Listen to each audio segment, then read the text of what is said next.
Boogie2988 is a YouTuber that many people like, and on a surface level, one can see why that is.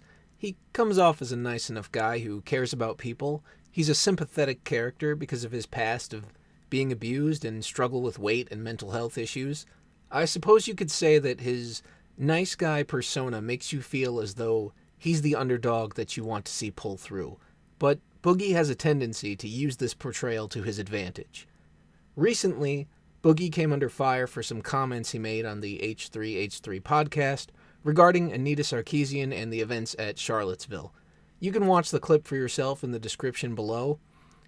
Now, some people inevitably took offense to this commentary and gave him backlash via social media, and as Boogie often does, he backtracked on his comments, caved in, and apologized on the altar of social justice to the very people that he already clearly supports. He continued to claim he was still being attacked, even after apologizing. On a recent Twitch stream, he talks about how he spoke to someone in the DMs who was criticizing him and asked them to stop because he was feeling suicidal over the whole ordeal. I talked to them in DMs, and I told them what my plan is. My plan is as it is right now, and this is my first time talking about it publicly, but because I don't trust this person, because I've told them everything in DMs, and they decided to call in a welfare check on me that involved the cops showing up at my house, paramedics showing up at my house, the fire department coming into the house, in the middle of a date, by the way. All of this is happening in the middle of a date tonight, by the way. And he did it because, here's what I told him.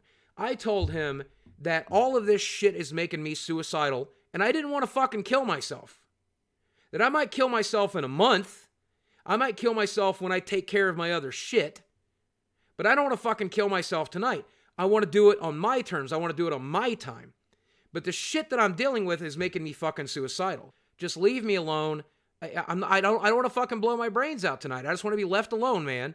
And so please just leave me alone. Please, I tried to convince you. I tried to show you. Please just leave me alone. Now at this point, you may be feeling sorry for the guy, but this is the problem with Boogie. He willingly takes part in these conversations, puts his opinions out in the public, and then plays the victim when people don't respond positively. He makes authoritative statements, backtracks when people don't like said statements, apologizes, rinse, and repeat. He's basically in an abusive relationship with his audience, but at this point, it's difficult to tell who the abuser is because he uses mental health issues as a shield from criticism.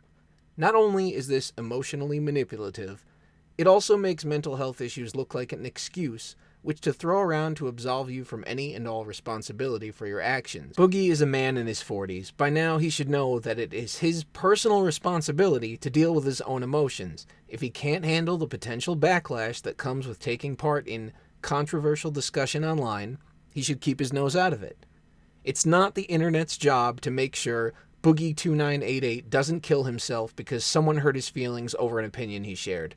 Now, this doesn't justify every insult or threat sent his way, but using suicide as a threat to control the behaviors of others is not the behavior of a nice guy, and more often than not, nor is it the behavior of someone who is about to actually commit suicide. He even acknowledges himself that if he were truly going to commit suicide, he'd just leave a goodbye message and get off of social media, thus pretty much admitting that it's a calculated act that he knows pulls at the heartstrings of good, caring people that don't want to see something bad happen to him. But when I give up, I want to make it very fucking clear to you. My plan is to delete my Twitter, to delete my Twitch, to delete my YouTube, post one video on all of them that says goodbye, says that I screwed up, says that this is what happens when you serial harass somebody. Here's what happens when you attack somebody daily and daily and day in and day out. And then when you guys no longer remember me, I can die. Quite frankly, no one should feel sorry for him anymore, because this is a pattern of behavior that is only encouraged by the validation offered to him by viewers that are truly afraid something bad will happen to a person they, for whatever reason, continue to engage with. By playing this game of emotional manipulation, he has expended any sympathy points that he might have ever been privy to. You don't use mental health problems as a get-out-of-jail-free card. While mental health problems make life more difficult, it doesn't mean that you are never responsible for your own actions or that people owe you some sort of special treatment. Boogie is a fence-sitting, middle-of-the-road playing hypocrite whose only talent appears to be making people feel sorry for him so that he can be protected from anything that might make him feel uncomfortable. He never stands behind his words because he's too busy trying to please everyone instead of being true to himself. And just when you do think he's sharing a genuine opinion, he goes back on it because someone gets upset. And so if I can't get this shit to blow over, if I can't get this shit to fix itself, I'm just going to be done. I can't do this anymore. I can't fucking do this anymore. I can't fucking do this anymore. I can't fucking do this anymore. I can't sit here and be vilified for a stupid, and it was admittedly a stupid mistake. Stupid fucking mistake. I said and did something horribly fucking stupid and offensive and dumb. I don't deserve to die over it, guys. I really don't. I really fucking don't. I really fucking don't. Boogie is not obligated to engage with any of his so-called harassers on social media.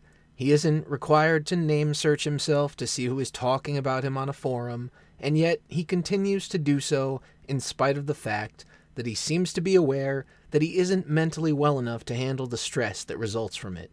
If you interact with the world as an ordinary person, expect to be treated like one in return. Boogie may be a nice person who has had a tough break and doesn't realize the impact of his actions, or he could be a calculated phony, willing to knowingly manipulate people into feeling sorry for him. But either way, he is a sick person who is desperately in need of serious help, and rather than taking his problems out on the internet and the people who have been kind enough to allow him to make a living out of acting like an idiot, he should really work on getting it. This video may be viewed by some as an attack, but just because you act like a nice person, it doesn't mean you're a good person. And just because you claim you're emotionally unstable, it doesn't mean you get to control others and that they have to walk on eggshells for your benefit. Nor does it mean you're somehow above criticism for your actions. People will respect you more if you show a spine and stand for your convictions, rather than falling anytime someone claims they were hurt by something you have said. The simple thing many seem to have forgotten in this era of spending most of your life connected to the internet is this: you ultimately get to choose what you do and do not engage with. The reality here is that someone like Boogie gets far more support than critics, and far more support than the ordinary person suffering from mental health problems gets, and it's still not enough for him. This last clip that is going to play us out demonstrates this quite well, and the fact that he doesn't even seem all that grateful that complete strangers are so invested in his life that they'd make an attempt to save it. Thanks for watching.